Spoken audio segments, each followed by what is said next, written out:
Sanctuary is the world in which the story of Diablo takes place, and it's the battleground for the souls of humanity and the fight between angels and demons. Sanctuary is a vast world, and there'll always be something new in every area, like hordes of enemies, safe haven towns, resources to gather, events, quests, and more. We wanted to bring Diablo IV artistically more back towards like Diablo II, the much darker style. It's very macabre. The artists and designers have had so much fun working on it, and it's just been a joy to create for us. How would the people of Sanctuary show their world? What kinds of art would they use to describe the world? One of the things we really wanted to do was make the game feel like a painting. Everything was built by a wonderful group of people who love Diablo as much as you do. We have 5 unique zones. Each of the regions has its own kind of flavor and ambient life. We take a lot of influence from what our concept artists give us, and I know they take a lot of influence from real life.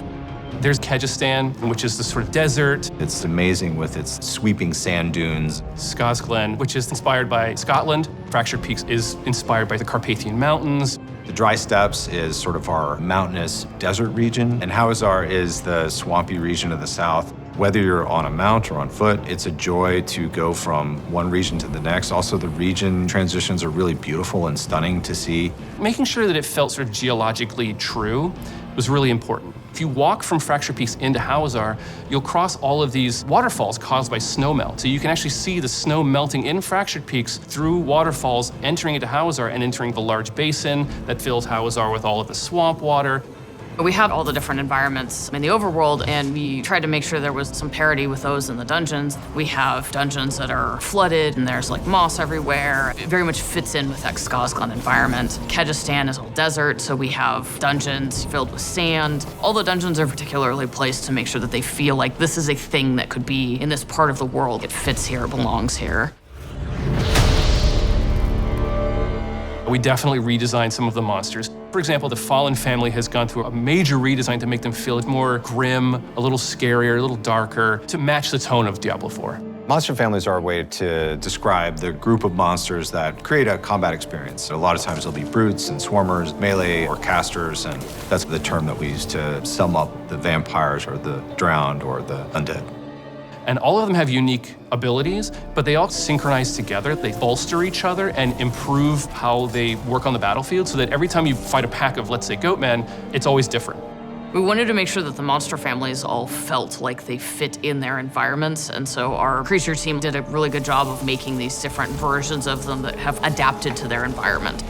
There's snowy goatmen and Fractured Peaks in some of the colder areas versus lightning goatmen around Dry Steppes and kind of the more arid areas. Hawazar has a lot of poison spiders. Each of the regions has its own kind of flavor, and it's pretty exciting to discover. We have some really cool new snake men, the Nangari. We've seen snake men in Diablo before, but these guys are just really twisted amalgamations of multiple snake heads, even human body parts. We have skeletons, we have undead, we have ghosts.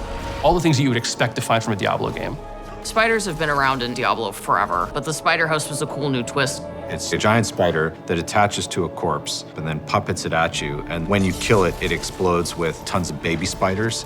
And then those little spiders come after you. And I feel slightly guilty about traumatizing a lot of people with it. We also have wildlife, deer, snakes, bugs, dogs. You can pet the dogs, by the way. So many people ask to pet the dog. It was actually a lot of hard work to figure out how to pet that dang dog. You have so many activities that you might run into. It could be a stronghold, it could be side quests. You might have key dungeons to do. There could be bounties to pick up. You might encounter a world boss. You might encounter an invasion event of some kind. We have much longer, sort of narrative-heavy side quests, and we have some shorter side quests, so you never feel like you're always doing the same thing. The pacing is always a little bit different. One of the things that I really loved about our announcement was the By 3 They Come cinematic. I was able to build a quest where you actually get to go to those places. You get to go to the town. You get to go inside the chapel. And I worked with some incredible dungeon designers to build the dungeon from the cinematic. You're gonna get to go across the bridge that you saw to the actual room where Lilith was summoned. I don't want to spoil too much, but I'm super excited to have players see it. Sometimes it's kind of nice to just walk places, because that's a lot of the times when you see these little events. You might find a demonic altar that you need to feed your blood to summon demons to then defeat for all of their loot. You might find a ghost child who's trying to find the remains of their parents, and you have to protect them. We have strongholds, which are a sort of large area that you can enter, and it has its own story, its own setup, its own sort of art that sort of tells a very specific story about this location, and those stay unlocked permanently once you've beaten back the darkness. We did a lot of figuring out the balance between like how much space do we need for players to play through these dungeons versus how much space do we need to make them look cool. My favorite is this one called Endless Gates. It's got these teleporters, and these teleporters actually take you to other dungeons. So you'll end up in a cave, a crypt, or one of the ancients. And every time you go in, it's designed to change. And there's dozens of villages and towns that you will run into. The cities and towns are designed to be hubs. They're havens. They're places where you can find other players. They're good places to do all of your usual inventory management. Each region has its main city that you can get lots of side quests and lots of activities. We've really crafted the world to feel like there's always something just around the corner to find. In Diablo IV, you actually get to walk Sanctuary. It's a massive place that you can seamlessly explore with no loading in between zones, which is something brand new. It's a very immersive experience.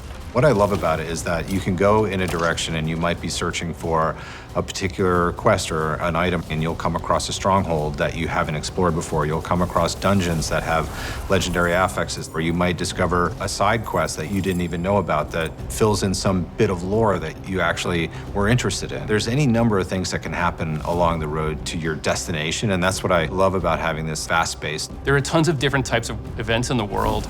It's been created to feel full of things to encounter, full of secrets to discover, full of characters to interact with, full of stories to find.